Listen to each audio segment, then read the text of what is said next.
मित्रांनो माहिती दिली.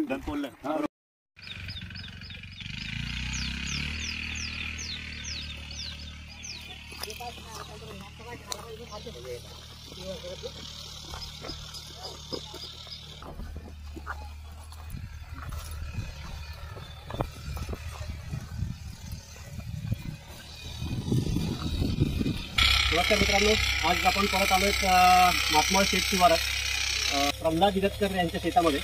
कालही संध्याकाळी आपण इथे येऊन गेलो होतो. इथं यांच्या शेततळ्यामध्ये एक अजगर पडलेला आहे, पण काल तो परत खाली पाण्यात गेला होता आणि गाळ खूप असल्यामुळे काल त्याला काढायला जमलं नाही.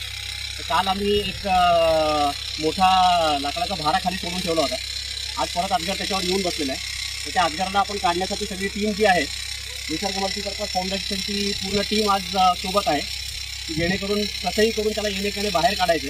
कारण किती दिवसापासून पडलेला आहे तो माहिती नाही, कारण गेल्या 2-2.5 वर्षापासून ते शेततळंसुद्धा बंद पडलेलं आहे. तिथं काही वापर नाही आहे त्याचा. तर खाली गाळात परत जाऊन तो अडकू नये किंवा परत तिथंच जर राहिला तर एखाद्या वेळेस भक्ष्याच्या अभावी त्याचा मृत्यूसुद्धा होऊ शकतो. शेड्यूल 1चा ॲनिमल आहे, तर त्याला कसंही करून बाहेर काढायचं. त्याच्यामुळे पूर्ण टीम आज माझ्यासोबत आहे. तर सगळे मिळून सक्सेसफुली त्याला बाहेर काढूया. Let's hope for the best. चालू आहे. ये इकडे ॲक्शन नाही बोललं.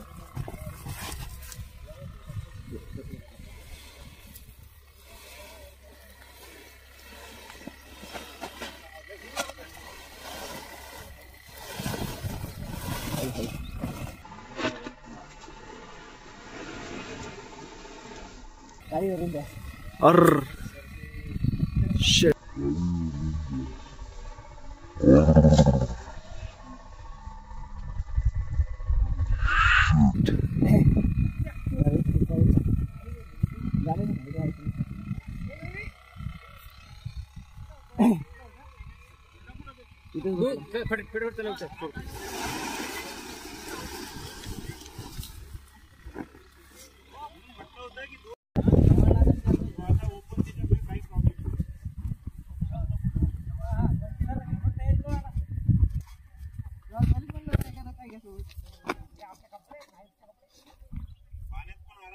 पण जा पलीकडे, तुम्ही 3 जण मिळून ती जाळी धरा आणि इकडे या अलीकडे. हो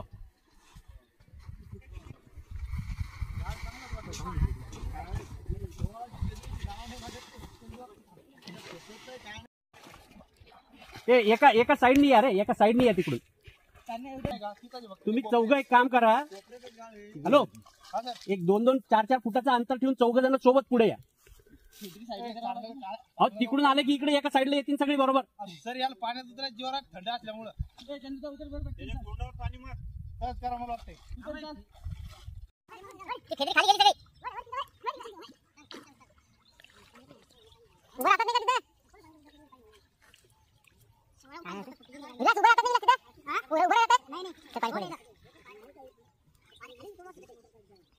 आहे का नक्की?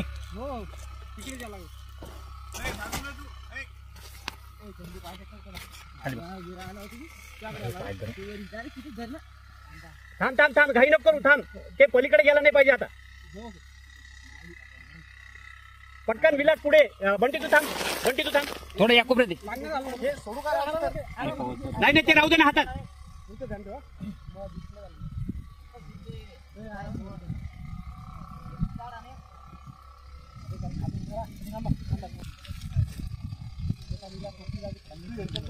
ते वर घ्या, ती जाळी वर घ्या थोडीशी.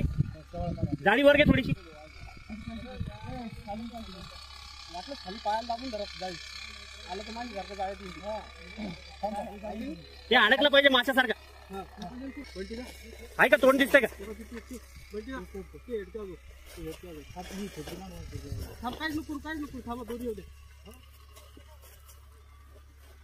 दोरी ही दोरी सोडायची. तर ही दोरी सोडा. इकडे बांधून ती सोडली, त्यांनी सोडली. पण ती जाऊस्तो इकडे असतो. कुठे बांधून होत्या धरामध्ये बांधलीच सर मी.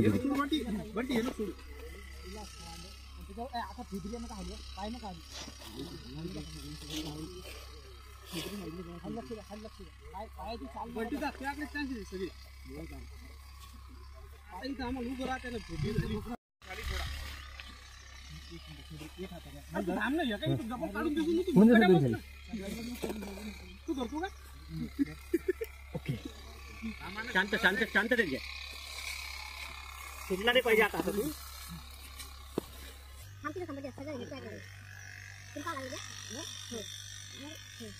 बाहेरून ऐकून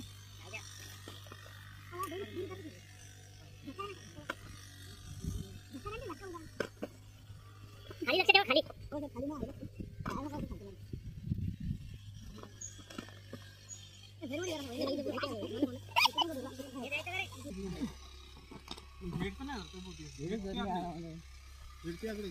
तिथे तर काही अंदाज दिसत ना मला. सर हे काय एवढा मोठा आहे ना लंबाला दिसायला लागला. दुसरं हे काय किती दूर लंबा आहे. तुम्ही जातात खाली.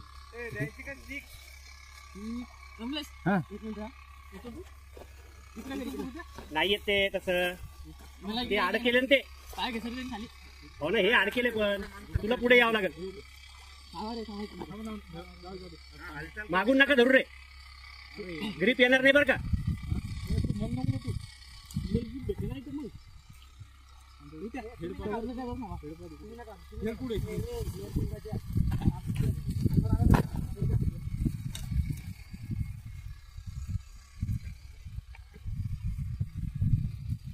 कमलेश घसरतील बरं एकदम बसतात.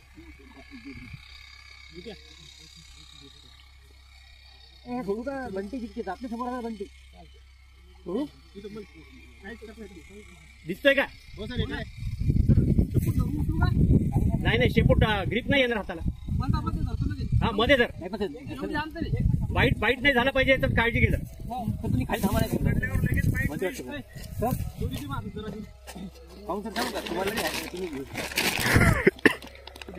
येऊ का मी खाली?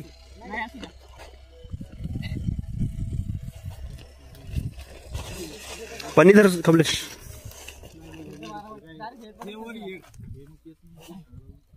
बंटी पुढे होतो. नाही ना, ते तिथं बांधलेलं ना रे, सोडून फायदा नाही ना. फटका लागला.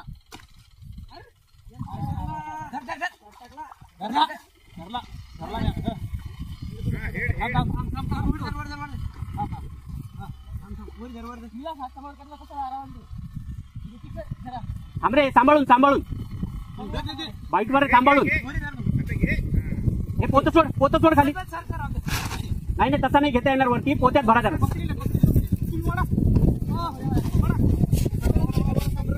थांब रे, थांब थांब थांब थांब थांबा थांबा, उडू नका दादा, थांबा उडू नका. ए बंटी, पोत घे ना ते.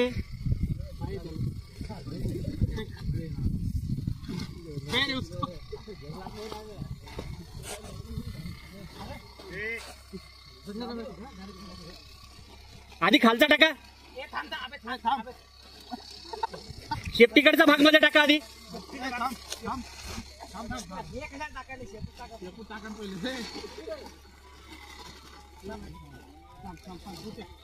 त्याचं तोंडावर गुंडावं लागला तो.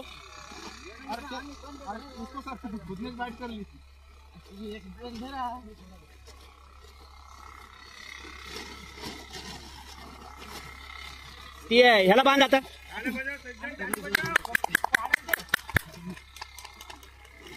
ते ह्याला बांध. Very good. ते सगळे खाली येतील, जरा शांत उभा राहा आधी 1 मिनिट. ते पिशवी दे याच्या हातात, पिशवी दे एकाच्या हातात कोणाच तरी.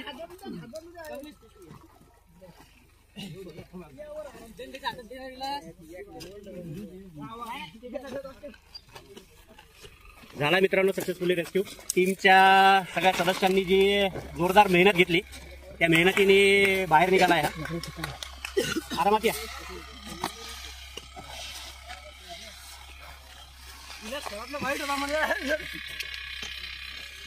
इथल्याच अंतरावर धरलं सर. चंदुली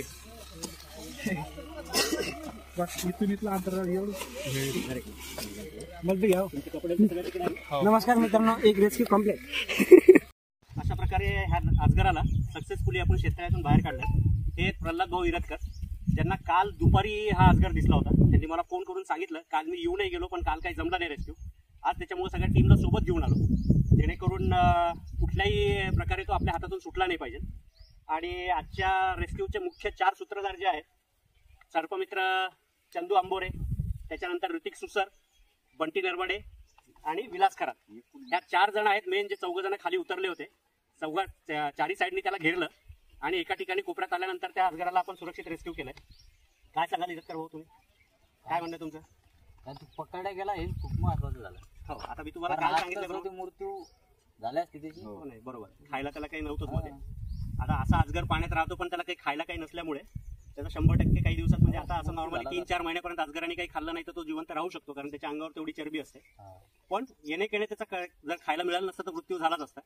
तर आता शेतात वावरताना थोड्याशा ह्या सगळ्या गोष्टींची काळजी घ्या. आता हा शेततळाच होता, पण शेत हे त्यांचं घर आहे सापांचं. साप सगळीकडेच. तर शेतात येताना कृपया पायात बुटं घालून येत जा, जेणेकरून एखाद्याला चुकून त्याच्या अंगावर पाय जरी पडला तर सर्पदंश आपल्याला होणार नाही. तर ह्या 2-3 गोष्टींची थोडीशी सुरक्षित व्यवस्थित काळजी घ्या. कुठं आजूबाजूला जो पसारा पडलेला असतो, पसारात डायरेक्ट हात घालू नका, कारण आता इथं एक अजगर आहे म्हणजे अजून सुद्धा अजगर असण्याचे चान्सेस आहेतच. त्याच्यामुळं असं काही जरुरी नाही की एक साप पकडून द्यायला म्हणजे तिथले साप गेले. साप भरपूर आहेत. तर थोडंसं वावरताना ह्या सगळ्या गोष्टींची काळजी घ्या. कुठलंही सामान उचलताना थोडंसं व्यवस्थित हलवून घ्या, जेणेकरून त्याच्यात आत काही बसलेला असेल ते आपल्याला इशारा देतो.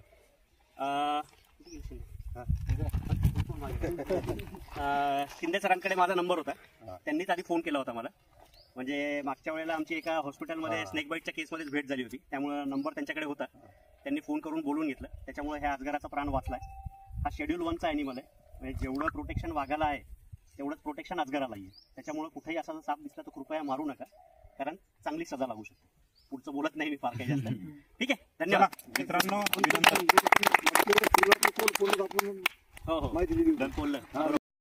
मातमळ येथील शेततळ्यातून काढलेला अजगर इंडियन रॉक पायथन, जे आमचे सहकारी सर्पमित्र सगळेजण 4 जण खाली पाण्यात उतरून त्याला बाहेर काढावं लागलाय. कालही गेलो होतो पण काल काही बाहेर काढता आलं नाही त्याला, त्यामुळे आज सोबत सगळेजण गेलो होतो. काल आम्ही 2च जण होतो, त्यामुळे काही पॉसिबल झालं नाही. पण आज त्याला अगदी सक्सेसफुली आपण त्या शेततळ्यातनं बाहेर काढलंय, जीवदान दिलंय त्याला. आणि आता त्याला त्याच्या नैसर्गिक अधिवासात सोडण्यासाठी आपण आलेलो आहे.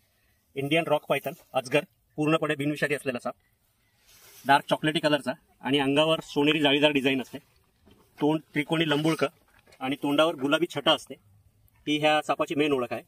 त्यामुळे म्हणजे आता जे बाकीची पायथन फॅमिलीमध्ये ह्या सापाला ओळखण्यासाठीचा जो मेन पॉईंट जो आहे, त्यात जो भारतीय अजगर जो आहे त्याच्या तोंडावर गुलाबी छटा असते. वन विभागाचे ठाकरे साहेब सोबत आहेत. पंचनामा वगैरे सगळं झाल्यानंतर त्याला त्याच्या नैसर्गिक अधिवासात आपण सोडत आहोत. ठाकरे साहेब या ना इकडे. जाओ. चल ना, मी पण येतो. ये चंदू, तू पण जा, आपली टीम जा. जा ऋतिक सर, त्याच्या हातात मोबाईल तू पण राहू द्या. सगळ्यांचं घ्या. वन विभागाच्या उपस्थितीमध्ये या अजगराला आपण त्याच्या नैसर्गिक अधिवासात सोडून देतो.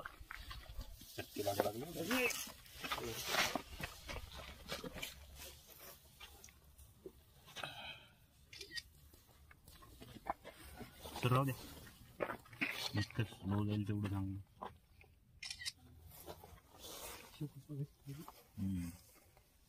अंदाज राव.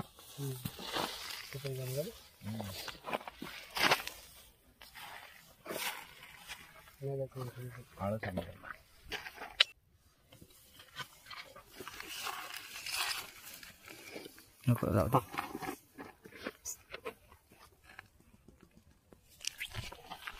ठीक आहे मित्रांनो, दिलं या सापाला सोडून याच्या नैसर्गिक अधिवासात. जर माझ्या टीमने केलेलं काम, सांगितलेली माहिती आणि जर व्हिडिओ जर आवडला असेल तर लाईक करा. चॅनलला अजून सबस्क्राईब केलं नसेल सबस्क्राईब करा आणि कमेंट करायला विसरू नका. धन्यवाद. आता सरकला जरा.